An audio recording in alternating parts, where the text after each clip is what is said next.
Hello everyone, this is Silver Coin Hunter, and right here I have $10 in pennies, and I got these pennies from the same bank where I found all those wheat pennies in that last video.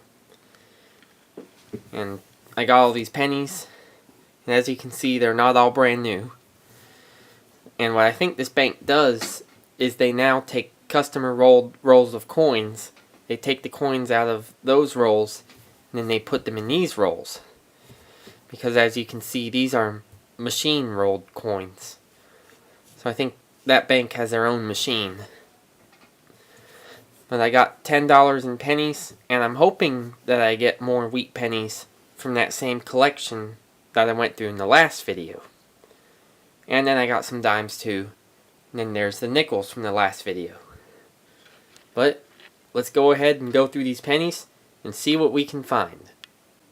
Okay, I just poured out the first roll, and right away I have a Canadian penny right here. And the year of this one is 1973. Has some corrosion on it. Now, let's just look in here, and I don't see anything else. So let's keep going. Alright, this is roll number 8. I just found my second Canadian. This one's in 1966. Roll number 10. I just found my first wheat penny of the hunt. And the year of this one, 1954D. Alright, I am now on roll 14 in the pennies, and I see a third Canadian. It looks like a 12-sided. And this one's in 1984. Alright, I'm finished with the pennies now. And we got one wheat penny right here in 1954, Denver Mint. I got two coins from San Francisco, a 1968S and a 1970S. Then my three Canadians, 1966, 1973, and 1984. So this was not the same wheat penny collection that I found the last time. But I still did get some coins. And now, let's go through these nickels. Alright, this is roll number 2 in the nickels, and I just found my first older one. And it is a Denver Mint. The year of this one, 1957.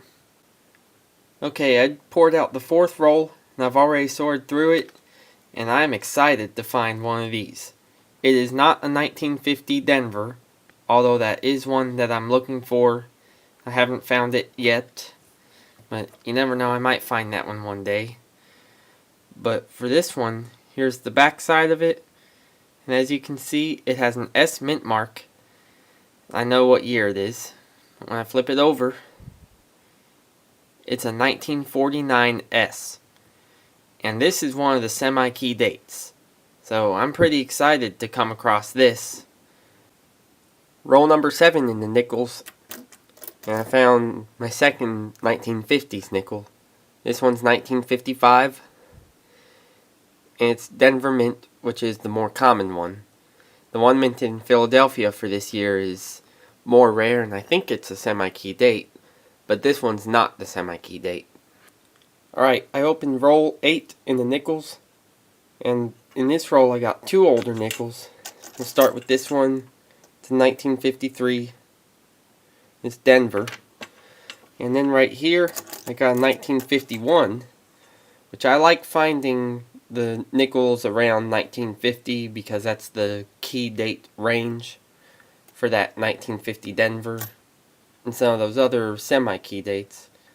This one's 1951, and it's a Philadelphia Mint.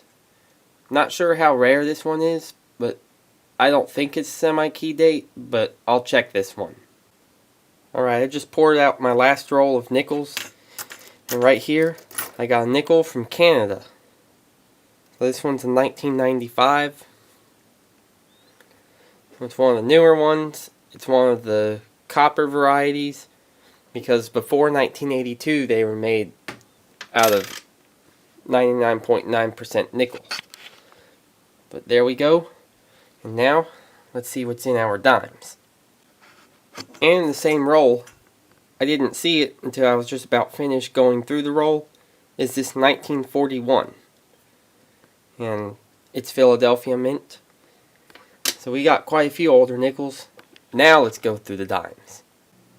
Alright, there was nothing in the dimes, no silver or anything like that, so it's now time for the wrap-up.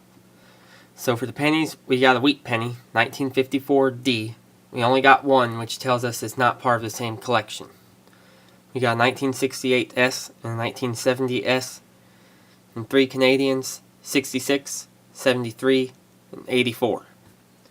And we got quite a few older nickels in this hunt. We got a 1941, it's Philadelphia Mint. Then we got this, which is probably my favorite find, a 1949 S. And I looked in the book, there were about 9.7 million of these minted, so that makes this one a semi-key date. Right here we have a 1951 from Philadelphia, and I also looked up this one in the book, and this one's not a semi-key date. And then right here we have a 1953, that's Denver. We have a 57 Denver and a 55 Denver. And then we also found a 2005 nickel. And I normally don't keep these. And this one has a buffalo, but it's not the same thing as the old buffalo nickel. This one's different. It's a lot more common. But I really like the toning on this one. It has a cool toning on it, so I might be keeping that one. And then I did find the Canadian nickel, 1995. So that was a pretty good hunt considering I found a semi-key date. But anyways, that will be all for today. Good luck and happy hunting.